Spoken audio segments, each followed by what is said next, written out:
napapalibutan ng tubig dagat at nagkukubli sa isang makapal na gubat. Ito ay isang sanktuaryo na hindi pa man naaabot ng pag-unlad ng panahon. Dito sa isang isla nakatira ang makalumang tribong ito na patuloy na sumusuway sa mga progreso ng mundo. Ang kanilang existence ay isang alamat na nasalindila sa mga explorers at anthropologists.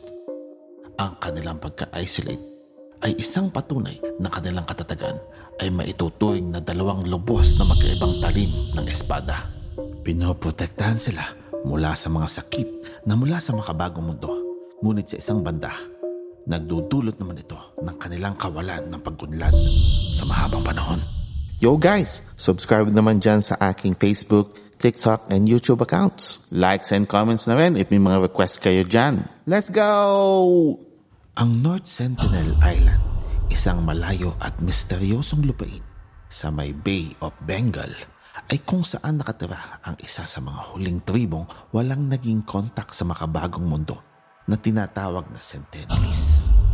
Sa loob ng mahigit na 60,000 years, ang isolated na tribong ito ay namuhay na hindi nakikipagkomunikasyon sa modernong mundo. Ang kanilang isla na protektado ng makapal na mga gubat at napapalibutan ng mapanganib na mga coral reefs ay nagsilbi nilang proteksyon mula sa mga dayuhan na nagbalot sa kanila ng isang aura ng misteryo at panganib.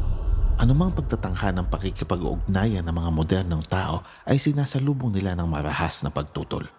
Dahil itinuturing ng tribo ang labas ng kanilang mundo bilang isang seryosong banta.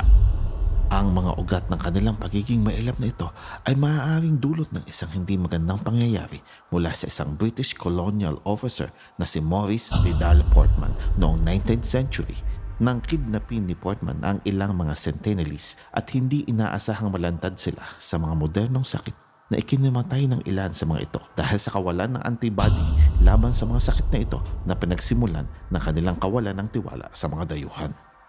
Ang isla ay naging bantay saradong komunidad na hindi bukas para sa sino mang taong tagalabas na mangangahas na lapitan ang kanilang tahanang isla.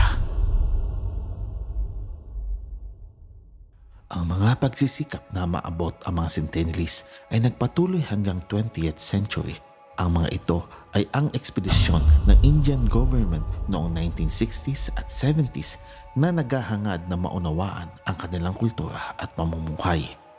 Sinubukan ng mga anthropologists tulad ni Triloknath Pandit at Madhumala Chattopadhyay na buwagin ang kawalan ng tiwala ng tribo sa pamamagitan ng pag-aalok ng mga pagkain at regalo. Umaasang sa pamamagitan nito ay maitanim ang tiwala ng tribo sa mga tagalabas. Ngunit ang mga reaksyon ng tribo ay nananatiling mahirap unawain. Minsan ay tatanggapin ng mga mandirigma ng tribo ang mga regalo at bigla na lang mawawala pagpasok sa makapal na gubat na kanilang kanlungan. Ngunit madalas ay pagtataboy sa mga nagpipilit lumapit ang sinasagot ng mga ito. Isang bihirang sandali ng kapayapaan ang dumating noong 1991 nang kusa ang mga itong lumapit sa mga representative ng India government upang tanggapin ang mga pagkain. Sa kabila ng malinaw na bakas sa kanilang mga muka ang pag-aalala sa kanilang kaligtasan. Para sa mga Sentinelese, ang mundo sa labas ng kanilang isla ay kasing kahulugan ng sakit at kamatayan. Isang alaala na magpakailanman ay nagpahirap sa kanilang magbigay ng kanilang tiwala. Habang patuloy na sinusubukang lumapit sa kanila ng modernong mundo, ang kanilang matinding pag-iwas sa paglapit na ito ay lalo lamang tumindi sa paglipas ng panahon. Noong 2018, hindi inaasahang maging controversial ang North Sentinel Island nang trahedyang mamatay ang Amerikanong misyonaryo na si John Allen Chau. Determinadong dalhin ang Kristyanismo sa mga Sentinelese, hindi pinansin ni Chau ang paulit-ulit na mga babala at naglakbay patungo sa isla nang walang permiso sa mga kinauukulan. Ang kanyang misyon na dalhin ang pananampalatayang Kristyanismo sa mga Sentinelese ay nagtapos ng napakabilis nang siya ay atakihin ng mga mandirigma ng tribo ng kanilang mga palaso. Ang kanyang katawan ay hinila nila pabalik sa baybayin ng isla na duguan at wala ng buhay. Ang marahas na engkwentrong ito ay muling nagpaalam ng debate sa buong mundo tungkol sa pilit na pakikipag-ugnayan sa tribong ito na sinasabi ng maraming dapat na lang pagbigyan ang kagustuhan ng mga Centennialists na huwag silang gambalain sa gusto nilang pamamaraan ng pamumuhay. Ang kanilang pag-iwas sa kabihasnan ay hindi lamang isang bagay na kanilang nais kundi ito ay isang pamamaraan ng kanilang kaligtasan.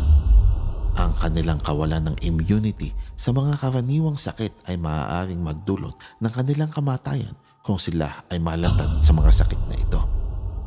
Nakita naman ng pamahalaan ng India ang importansya nito, kaya't ipinatupad nila ang striktong batas na ipinagbabawal ang anumang pakikipag-ugnayan sa tribong ito. Ngunit nanatili ang tanong, hanggang kailan mananatili ang kanilang pag-iwas sa impluwensya na makabagong panahon? Ganun pa man, ang misteryo ng pamumuhay ng mga Centennialists ay nanatiling lihim. Ang mga alamat ng mga supernatural forces na nagpoprotekta sa isla at ang mga ugong ng awit ng ritual na humihingi ng proteksyon sa mga kapangyarihan ng mga ito laban sa panganib na dala ng mga dayuhan ay patuloy na naririnig sa paligid ng isla.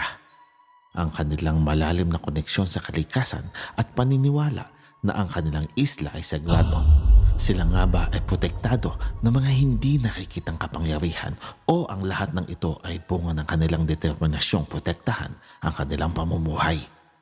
Habang patuloy na nahaharap ang ating panahon sa banta ng climate change at ang pagtaas ng level ng tubig sa dagat na nakakaapekto sa mga baybayin ng mga komunidad na malapit sa tabing dagat, ang kanilang hinaharap ay marapat na ating isaalang-alang. Ang mga Centennialists ay nananatiling isang enigma, isang sibilisasyon na nagtatago sa pag-unlad ng panahon. Habang nakamasid ang mundo natin sa kanilang pamumuhay na pilit nilang pinipreserba, iginagalang ang kanilang katahimikan at nag-iisip kung paano sila matutulungan upang kahit paano ay maging maayos ang kanilang pamumuhay sa kabila ng banta ng modernong mundong ating gawa.